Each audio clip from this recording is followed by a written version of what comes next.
Detalye sa pambabatikos ngayon kay Eman Atienza at Krishna Gravides dahil sa viral Guess the Bill TikTok video.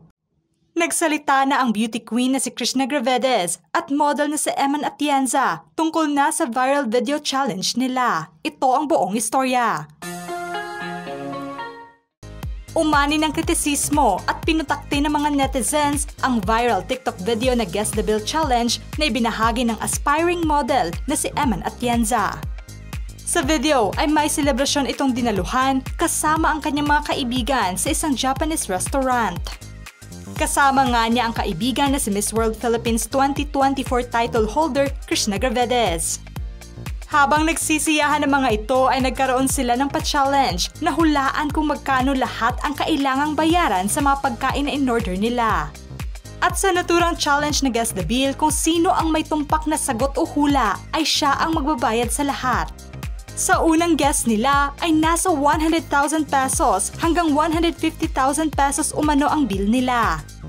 Maririnig naman sa video ang hula na sinagot ng beauty queen na si Krishna na aniya nasa 130,000 pesos umano ang bill nila. Ang kanyang sagot nga ang malapit kung saan mahigit 130,000 pesos nga ang kailangang bayaran. Kaya naman card ng beauty queen ang ginamit sa pagbayad ng bill nila. Tila hambog naman ang dating ng TikTok video para na sa mga netizens at hindi nila nagustuhan ang pagmamayabang ng mga ito sa laki ng perang ginastos nila at casual lamang daw na ibinabandera na mayaman sila at nakakaangat sa buhay. Dahil dito, kinuyog nga sila ngayon ng mga netizens at naglabas naman ng pahayag si Krishna upang bigyang linaw ang nangyari. Saad niya na wala umano siyang binayaran ng gabing iyon dahil wala umano siyang kakayahang bayaran ang ganun kalaking amount. Laki din siya sa hirap at hindi mayaman. Kaya naman napagtanto niya na mas maging maingat na lamang sa susunod at maging sensitibo sa mga ibinabahagi online. Humingi naman siya ng tawad sa mga fans niya na nadismaya sa kanya. Samantalang naglabas din ng kanyang pahayag si Eman Atienza, ang anak ni Kuya Kim Atienza. Binigyang linaw din ito ang viral video na siya mismo ang nag-upload na burado na ngayon. Aniya na ang naturang video challenge nila ay isang biruan lamang at kahit pa man may ganun sila kalaking pera ay malaya naman daw silang gastusin ito at gamitin sa mga bagay na gusto nila. Nadismaya rin siya sa batikos na natanggap nila dahil simulat umpisa bilang isang kabataan ay hindi naman daw niya responsable kung bakit naghihirap ang bansa.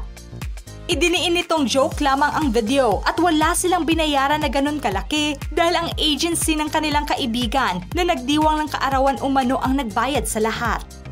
Naging hati naman ngayon ang reaksyon ng mga netizens at naiintindihan naman nila ang punto ni Eman kung bakit naiinis ito sa mga batikos at sinasabi ng iba na mas mapribilehiyo sila sa buhay.